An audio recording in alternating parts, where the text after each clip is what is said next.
ইতিমধ্যে জেনেছেন যে আমাদের তো এই বন্যার প্রভাবটা কিন্তু শুরু হয়েছে পরশুরাম, তারপরে হচ্ছে গিয়ে আমাদের ফুলগাজী এবং আজকে হলো ছাগলনাইয়া।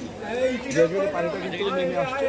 আমরা পরশুরামেও দুটো জায়গায় আমাদের দিয়েছি এবং পরশুরামে কিছু শুকনো খাবার দিয়েছি যেখানে কিছু মাদ্রাসার ছাত্র আছে।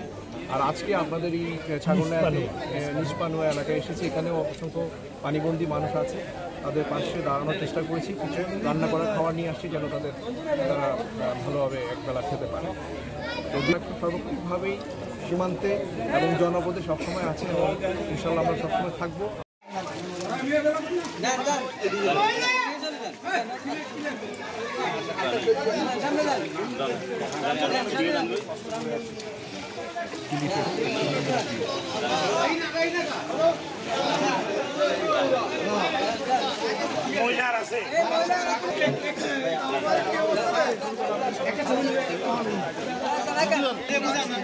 ভাই ওদিকে যান, আপনারা ওদিক দিয়ে যান।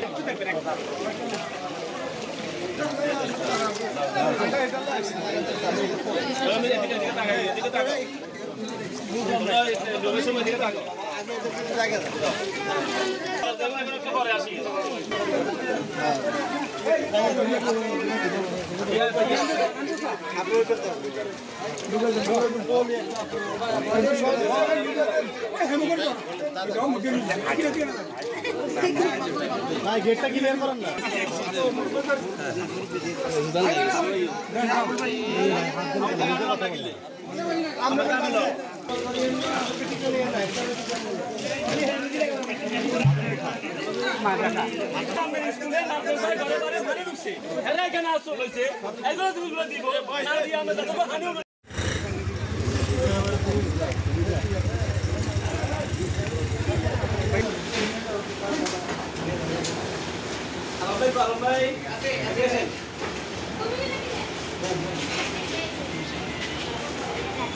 নিষ্পানুয়া এলাকায় এসেছি, এখানেও অসংখ্য পানিবন্দী মানুষ আছে।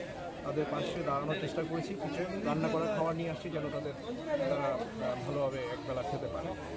তো সর্বক্ষণিকভাবেই সীমান্তে এবং জনপদে সবসময় ইনশাল্লাহ আমরা সবসময় থাকবো।